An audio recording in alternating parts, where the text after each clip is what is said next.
What's up? Welcome in to this Super Bowl Sunday edition of Pushing the Pile, brought to you by FanDuel Sportsbook. Make every moment more. I'm Mike Renner. He's Kyle Long. Kyle, where do you want to start with this one? There's a lot of places to start. Obviously, we'll start with the score. Eagles win 40-22. But where do you want to start in terms of like what to talk about after that slugfest, shall we say?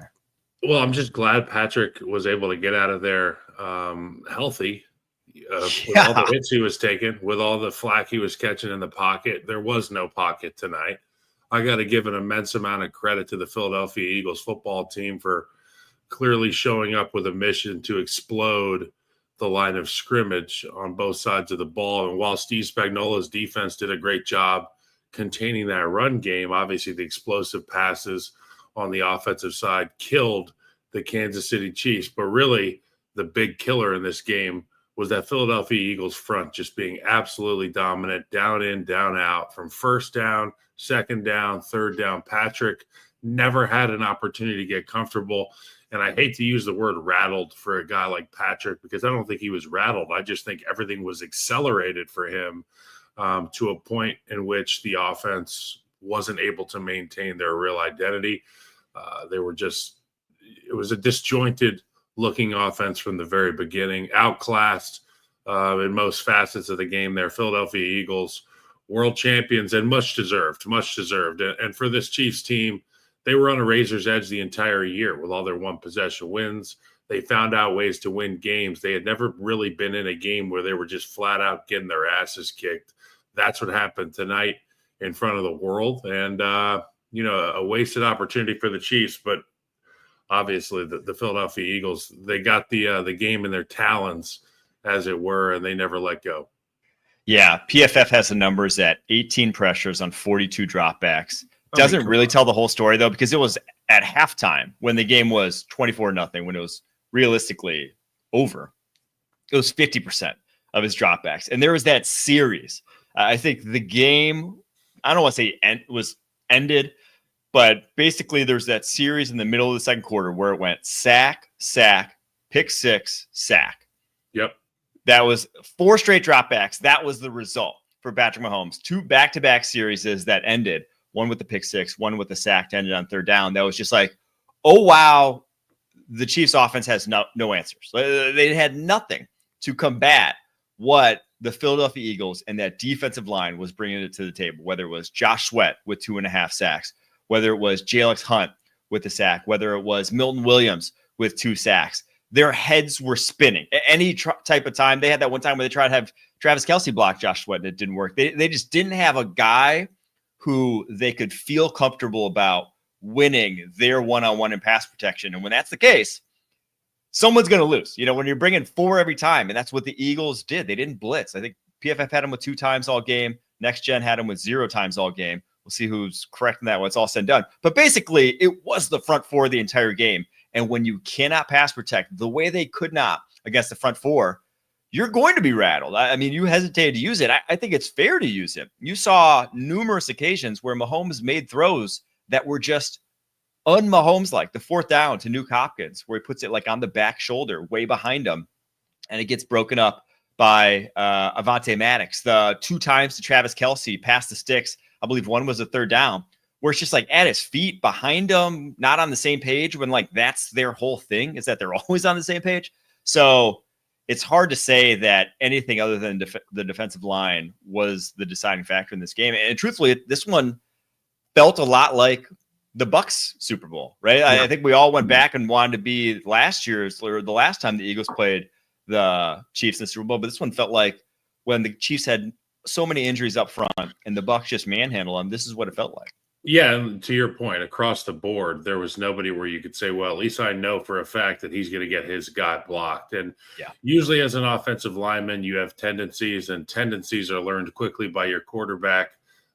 Where you lose most of your reps dictates where the quarterback will step up into the pocket. And we saw on numerous occasions Patrick Mahomes forced to step up into the pocket, which is usually a clean area for him, but that inside 3 having some trouble with the inside 2 from the Philadelphia Eagles, a combination of Joe Thuney on the left tackle side, who is usually inside out as it relates to the quarterback, making rushers go the long way. We rarely see him get put into Patrick's lap, but we saw a few instances where Joe Thuney was forklifted off the ground a little bit, sweat winning with the power, converted to the inside rush. Patrick starts to feel that, and that's been the guy who has been really a stalwart for him in protection all year, a guy you can set your watch to. Then you start to really have doubts about the entire operation if you're Patrick Mahomes. And I don't want to put words in his mouth, but when you get into these situations as an offense, it feels like the sky's falling around you and there's really nothing you can do.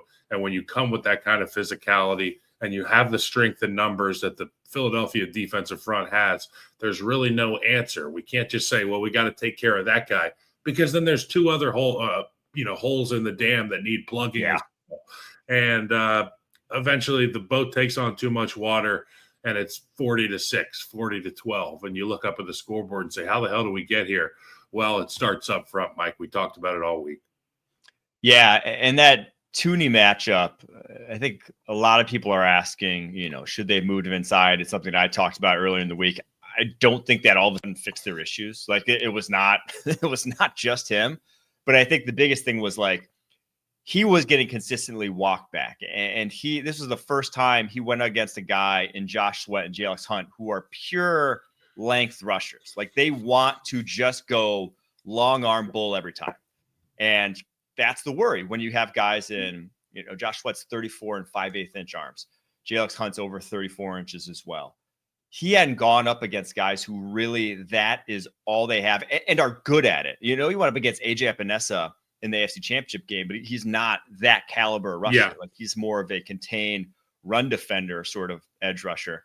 So this was the first time he saw it. And so he didn't have a lot of times where he lost, obviously, but he had times where his side's collapsing, right side's collapsing, interiors the one guy's free on the interior. And that's when it's just like, good night. Mahomes so good at finding holes, but there were no holes to find in that offensive line. So I'm not sure there was a fix, a magical, if we kick Thuney inside, this all of a sudden would have been right. It was just the dam was leaking from every which way. I definitely think that it was the right decision to keep Joe Thuney at left tackle. I also think it was the right decision by Vic Fangio, Clint Hurt, the other coaches on the defensive side of the ball. I would imagine urging these rushers to test the ass of Joe Thuney and going inside. What I've preached about Joe Thuney and I've praised him for all season is having that inside-out relationship, dictating a one-way go for these edge rushers, making them go the long way around the pocket, which is why we see Patrick step up time and time again. Well, somebody got in the ear of those rushers and said, threaten upfield, convert it underneath. Let's see if he can make that happen. And there was too many times, to your point, where he was ending up in the lap of the quarterback. That's Patrick Mahomes, and the offense fizzles from there. If 15 is in trouble, sometimes he can get you out of Dodge, but when it happens down in, down out, there's really no way out of that tunnel, man. Yeah. And if you followed along bold predictions, the Milton Williams 2-sack bold prediction hit. He did it once all year, does it in the Super Bowl. Unbelievable. Eagles, pretty much every guy it's crazy that every guy for the Eagles that we kind of hyped up throughout the week shows up, except Saquon Barkley. Honestly, the worst game from Saquon Barkley all season long. The Chiefs had a great plan. The Chiefs played awesome, but also didn't Saquon look almost jittery? He had a play early on in the first half Or he slipped. Fell down. Yep. He's kind of making a move on nobody in the hole. I thought he was nervous to start the game. He was missing some lanes and really quick to hit holes. He ends up with 57 yards on 25 carries, pretty much a non-factor in this game. It really was the Jalen Hurts show. He went 17 and 22, 221 yards, 2 touchdowns, the one bad pick on a botch protection. I don't know if you saw the replay on that botch protection, though. They had a good angle from the behind angle when Nick Bolton comes in on that interception. You see Landon Dickerson turn his head, and as he sees Bolton in his face, you hear a mouth, "Oh shit!" You can see his lips say, "Oh shit." It's either "oh shit" or "throw it," because I've been Yeah. there before, where you realize halfway through you're in the wrong spot. You're not on the guy you're supposed to be. And you talked about Saquon having struggles, and I just think it's a testament to Spags and that defense being committed to not letting the fastball be the thing that gets him out of at bats. And Jalen Hurts had the curveball working today. He was able to utilize those guys on the outside, and I give credit to those guys on the outside and the explosive plays by tight ends, receivers, and even Saquon Barkley down the sideline in the passing game. Jalen Hurts was on the money today, and you could totally feel like he did not want to get to the doorstep of greatness again and fail that test, and he passed it with flying colors. Congratulations to Jalen Hurts. Congratulations to the Philadelphia Eagles. Both sides of the ball, truly a masterclass.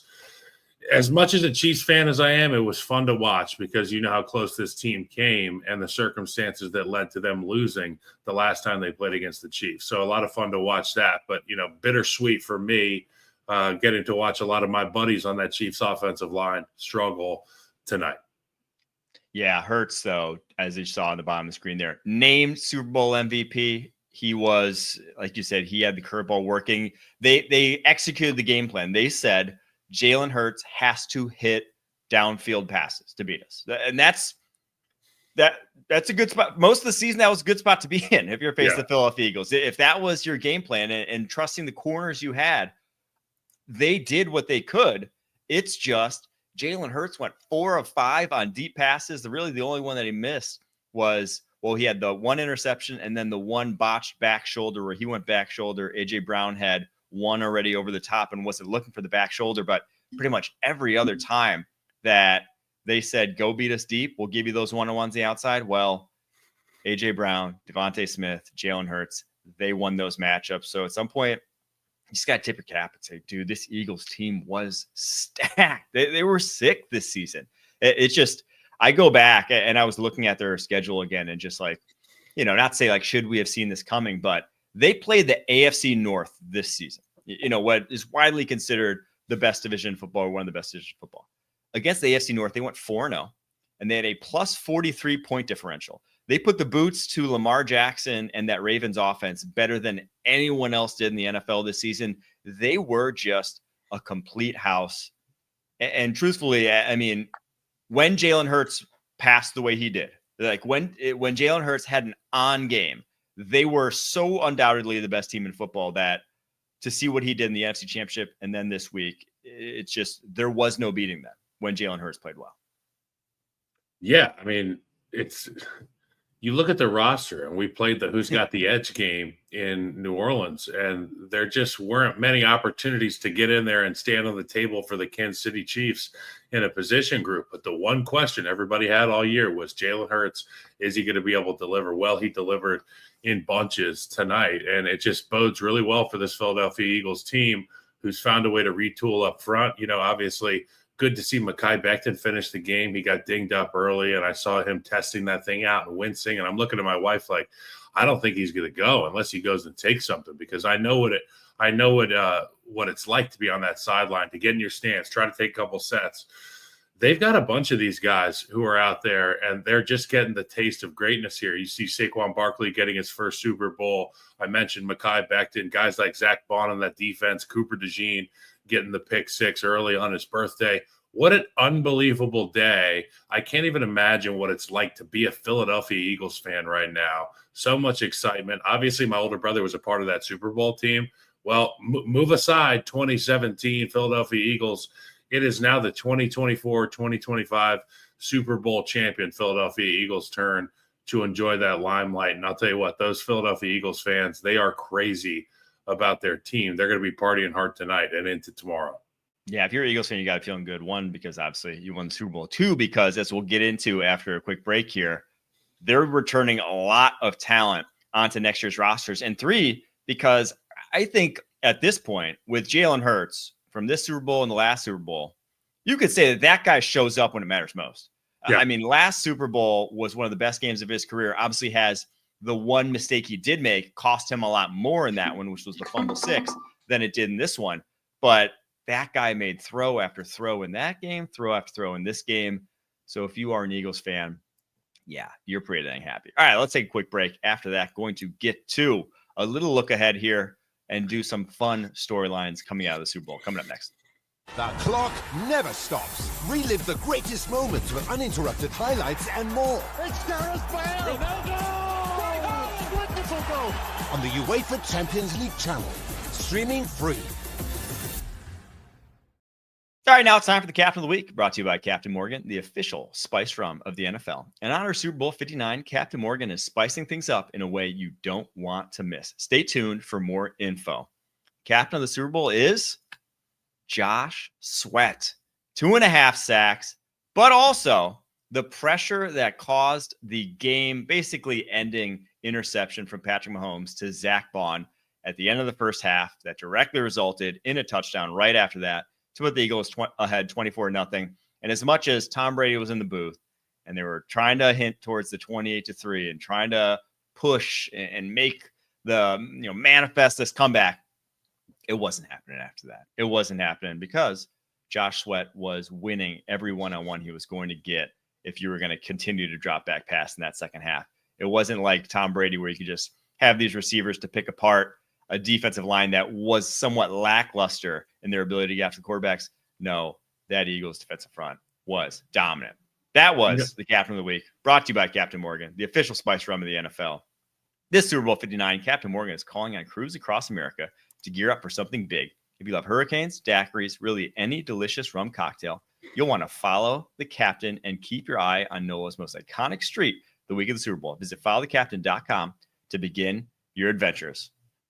All right, where do you want to go from here? Do we want to do a little look ahead? Do we want to talk about halftime show, Brady's call, some of the commercials, Trump banning the penny? I had a thing I already called the call watch, where we were going to go through all the calls and say if they were questionable or not. But it seems kind of silly to do now. It seems kind of silly to talk about the refs. The calls were just the calls, they don't even matter anymore. I mean, obviously, people were saying that Trent McDuffie, the hands to the face on Trent McDuffie was a no call. I would think that that's a call. And then obviously, I think that the blow to the head there, the second penalty was a penalty against the Chiefs. I thought the Nick Bolton penalty on, what was that, going to be a 4th and 28. My God, this is uncharacteristic football. Charles Omenihu lining up in the neutral zone with an opportunity to get the Philadelphia Eagles to punt the football. That was the biggest head scratcher for me.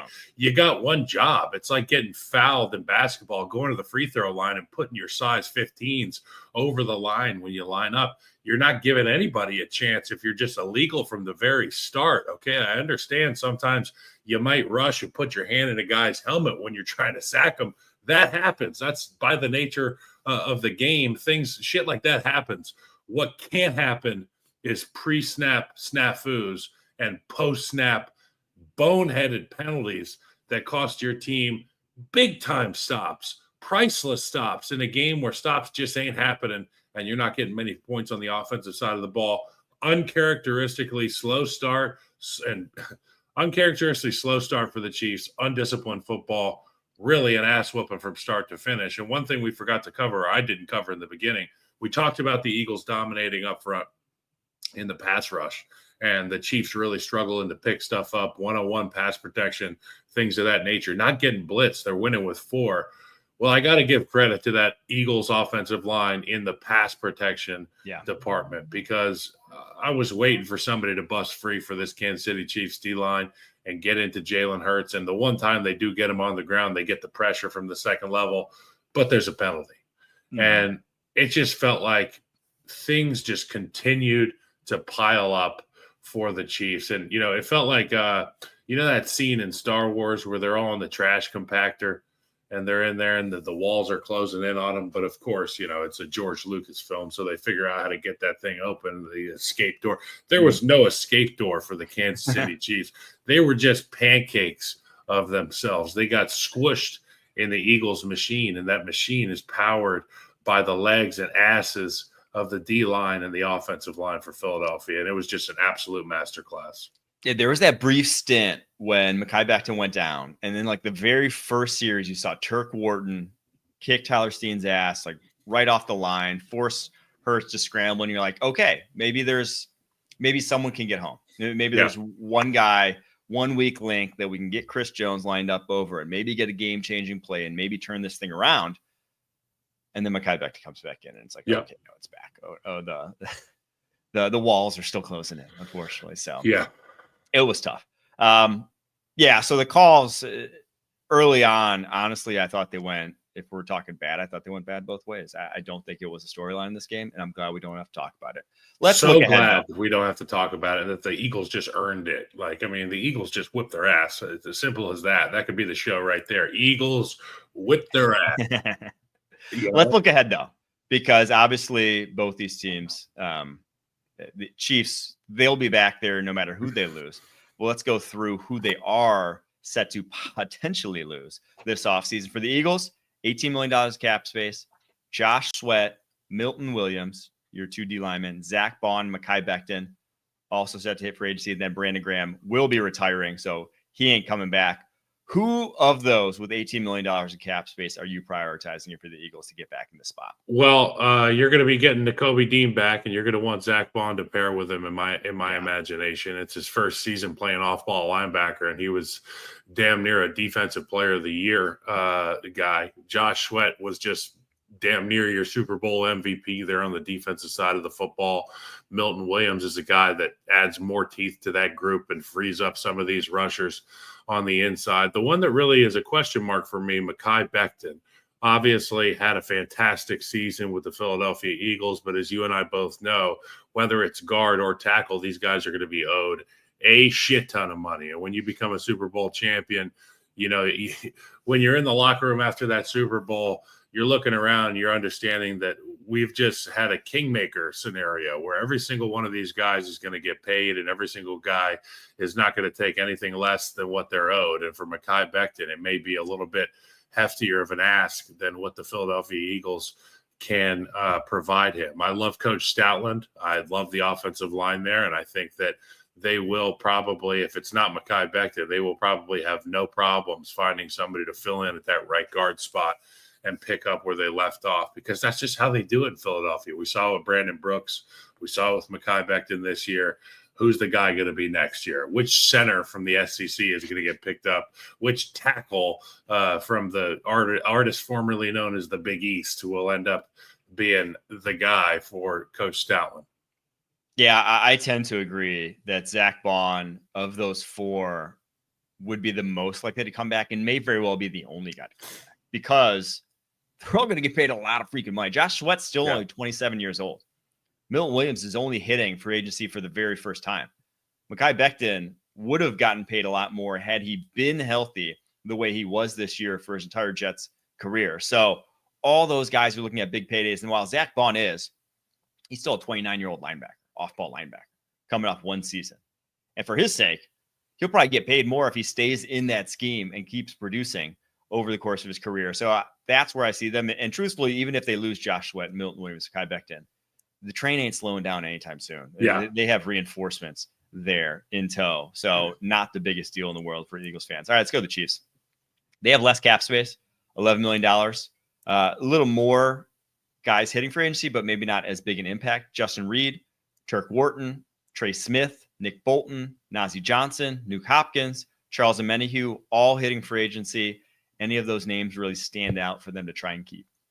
Well, I'm just going to go down the list and kind of discuss each one. Justin Reed is a guy with a ton of experience, really bright on the back end, a guy that I could see Spags wanting to hold on to, because he's kind of the brain of that operation, physical player, can get down into the box and do his thing there, not intimidated by bigger guys. Tershawn Wharton, Turkey Leg Wharton down there. He's a guy that can win one-on-ones in the pass protection, but as we've heard all week, this Chiefs group not big enough to handle that Eagles group. I think he can go make some money somewhere in free agency. He's been a really, really good piece, like a rotational piece for that Chiefs group. Trey Smith is one that I have circled because he is going to be, he's going to be newly minted. They're not going to back up the Brinks truck. They're going to back up the Shad Khan yacht for that guy's payday. And he finished the game healthy, I think. So for him, I hope he gets to go somewhere and makes more money than he could ever imagine, because he's earned it. Nick Bolton is a guy that seems like yesterday he was a rookie, but that was 2021. Now he's up for a payday. He's going to be owed some money, but also a guy that is a centerpiece in that locker room. I could see them wanting to hold on to Nick Bolton. Najee Johnson, DeAndre Hopkins, Charles Omenihu, all names that I think could be moved on elsewhere, or DeAndre Hopkins might end up just saying it's time for me to go home. Very fair. And probably truthfully is for him. I tend to agree. If I were to say most likely to return, I think Turk Wharton's a guy they really would want back, especially given what he just did to that Eagles defensive line in the Super Bowl. I mean, he was their most impactful player on the defensive side of the football. He showed more than Chris Jones did. And now maybe that's because they're paying more attention to Chris Jones than Turk Wharton. But man, that guy made himself some money with that performance. I can vouch for him, Mike, because when I got to Kansas City, I was still healthy. I was still a real good player. He was a really, really, really tough guy to get your hands on. Tremendous lateral quickness, burst. He's got natural leverage. And the thing I love about Turk Wharton is he came out of a tiny, tiny school. You may know the school.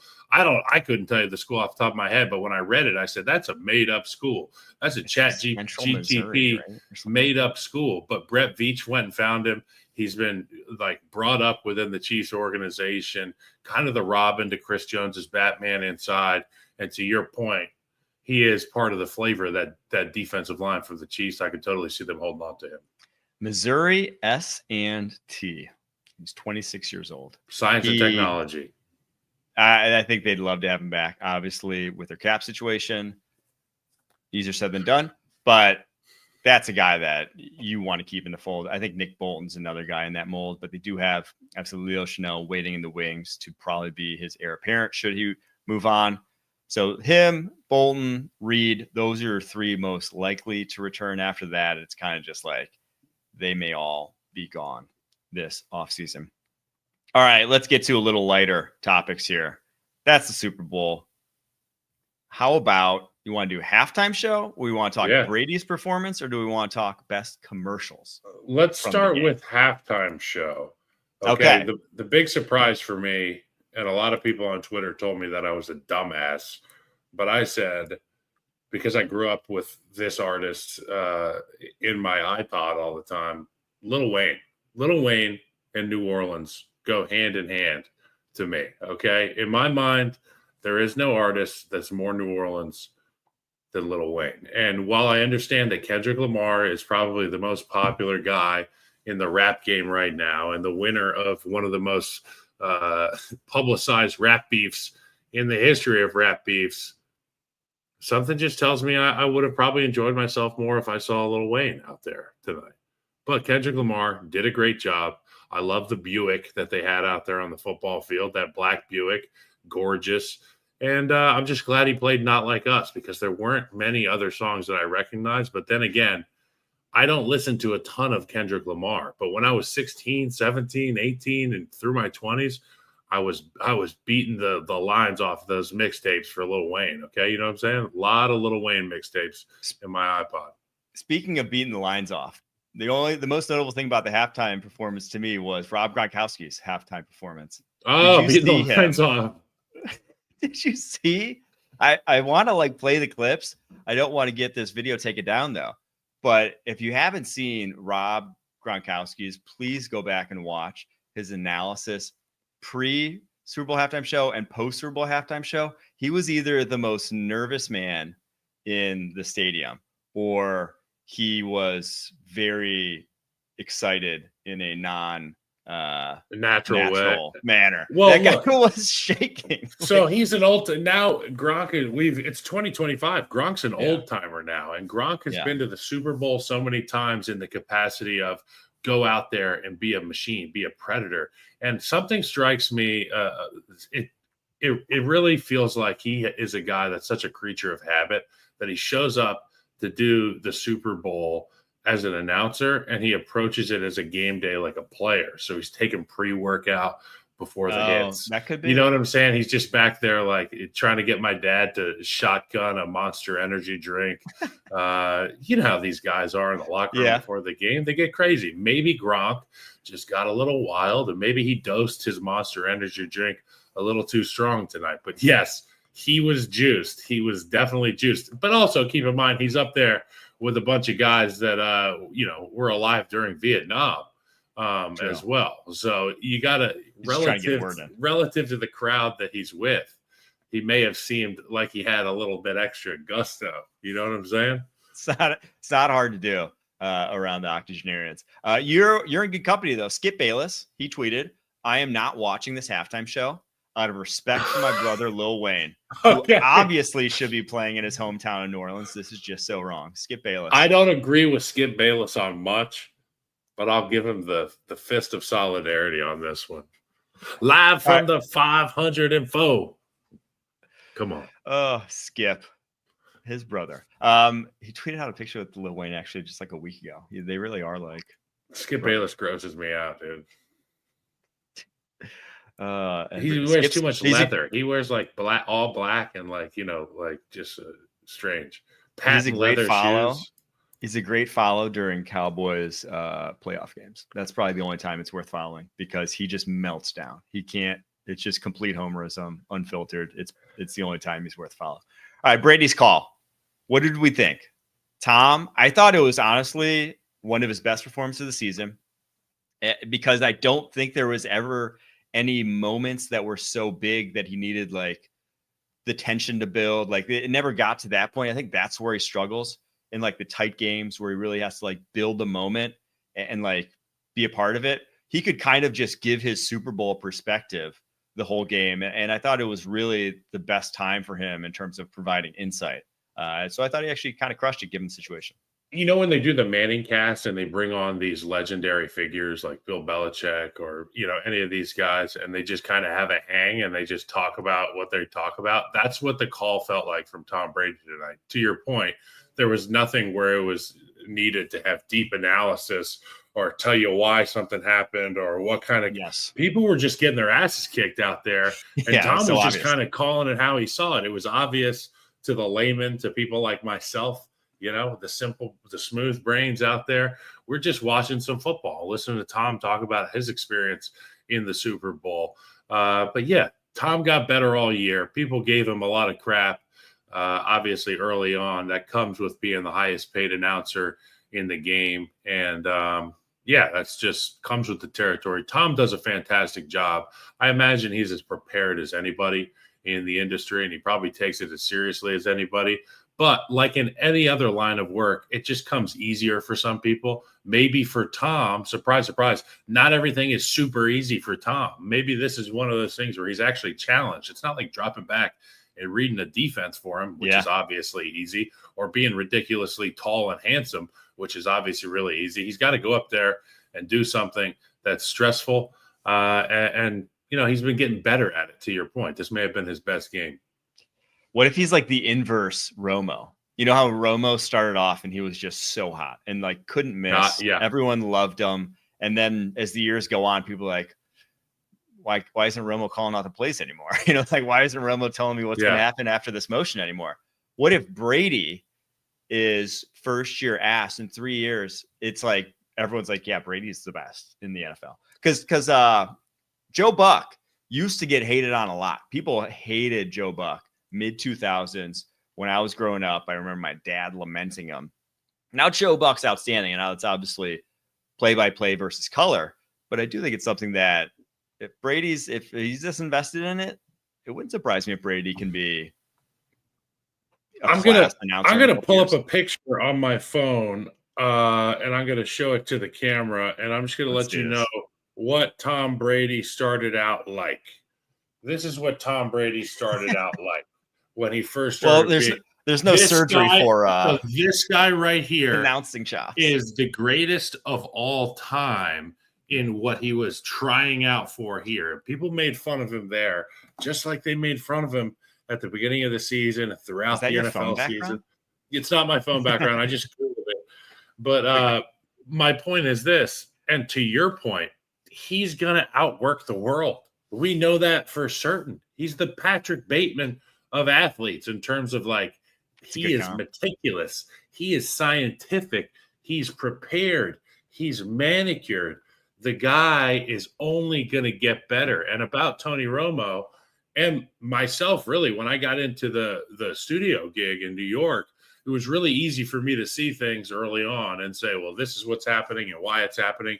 But as you and I both know, the game changes so much. While the game remains the same, the details, the wrinkles of the game change. And it would take somebody like Tom Brady, a student of the game, to that level. And I know Tony's a student of the game as well. But I think Tom is just the archetypical guy who's a grinder, and he's going to watch tape, and he's going to ask questions, tough questions, and he's going to find out information.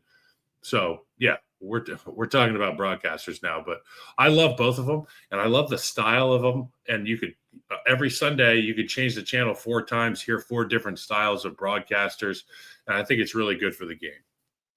All right, let's end with this. Commercials. Do you have a favorite that you saw Super Bowl Sunday? I was mostly just scrolling X during the commercials and just lamenting what I was seeing. You know, it's like Patrick gets sacked again. I go on my Twitter and I'm just reading all these friggin' smooth-brained haters talking about how Patrick is a fraud. It just makes no sense to me. It makes zero sense to me. The sports world we live in, where there's no nuance, there's no people see something and they just make these blanket statements about quarterbacks, blanket statements about franchises and coaches and announcers. I hate it. You know what I mean? I really do hate it. I just hate Welcome it. to the media. It's brutal. It is brutal. Yeah. And I guess I tried to block it out when I played. But now that I'm kind of neutral in terms of, you know, I watch 32 teams and we get to know all these players. And I don't have a dog in the race, a horse in the race. I don't know if dogs race, a dog in the race. Because the Bears are out. So I'm just kind of watching. And yes, I picked the Chiefs. And yes, I know guys on the Chiefs. But at the end of the day, like, I'll call it how I see it. The Eagles were dominant. There was no magic anything. There was nothing. And people are quick to be like, well, that's what happens when his offensive line isn't holding all the time or the refs aren't bailing him out. Can we just stop and say Patrick Mahomes is great and they got their asses whooped in the Super Bowl? Can we just say that? Here's a trick. You see anyone doing reactionary tweeting of that nature and you follow them.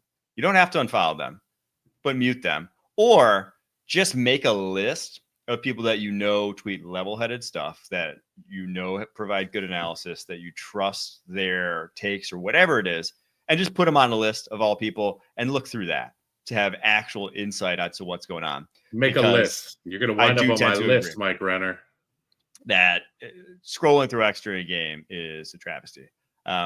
I, on the other hand, was not scrolling through X. I didn't give a shit what people had to say because I saw what was going on in the football field. So I was deep in the commercials, and I will say this. There was a Super Bowl commercial that for the first time in, I can't remember how long, it's been a while since a Super Bowl commercial got me to actually laugh out loud. The Totino's pizza roll commercial with Chasmo. When that hit, I'm not going to spoil it for you if you haven't seen it. No, that's where the alien got shut in the door. Come on. I was okay. Well, I was going to spoil it for the listeners. That was like the one commercial that I saw and I laughed. The 2 guys from Detroiters, I think it is. Yes. Tim Robinson. Bro. I actually laughed out loud at that one. It was like the first time I laughed at that one was actually funny. The other one that I thought was like entertaining, that I thought was like good. I thought the Coors Light Mondays commercial with the sloths. I thought it like hit the right notes. It wasn't necessarily funny, but I thought it was good that like on Mondays after the Super Bowl, you're hungover, you're moving slow, you're a sloth, whatever. I thought it was good. The Pfizer commercial about childhood cancer almost had me until I saw the Pfizer at the end. They had this like super heartfelt, sappy commercial, and it's like, it's Pfizer actually. They got you. They wrote me in. They had me in the first half. Not even gonna lie. So yeah, that one. You said you like the tongue commercial though. Yeah, I wrote in our notes here. Worst commercial. Tongue commercial. It was so bad. I don't even know, but here's the deal. I don't even know what the commercial was selling. It was the most disgusting. I'm not going to give him any prob, but there was 2 guys on a couch, and the one guy was like, "Yo, tongue, do the tongue thing," and then they just kind of went ham with the tongue for like 25 seconds. I was uncomfortable. I had to go take a break. I stepped away from my couch for a second during the tongue commercial. You know who I blame? Remember those Old Spice, the original like Old Spice commercials with the guy in the towel or whatever, where they just like, he did crazy shit. You remember that? Yeah. That spawned a whole new wave of commercials where they just try to be as wacky as possible. They just try to get you to remember it because it's just insanity. Like they just try to throw anything at a wall. And every single commercial that I see that's in that vein, I swear I will not buy their product because Old Spice did it well. Old Spice was the originator of it. They mastered whatever that, aesthetic was. They hit the notes. Everyone that tries to do it since then, like Mountain Dew had one. That was Seal as a Seal singing his whatever song.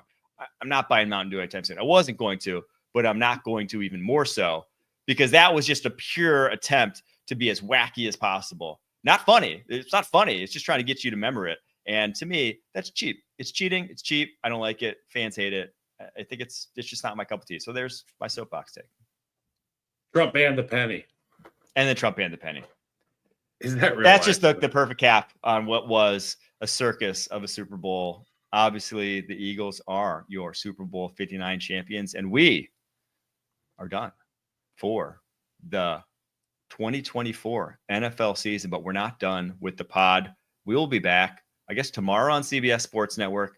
I believe Tuesday with Pete Prisco coming on the show. We'll be previewing the off season on Tuesday.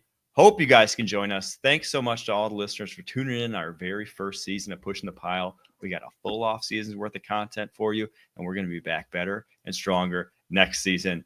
Until then, Mike, you're the best. Thank you. You're the man, Kyle. Keep pushing.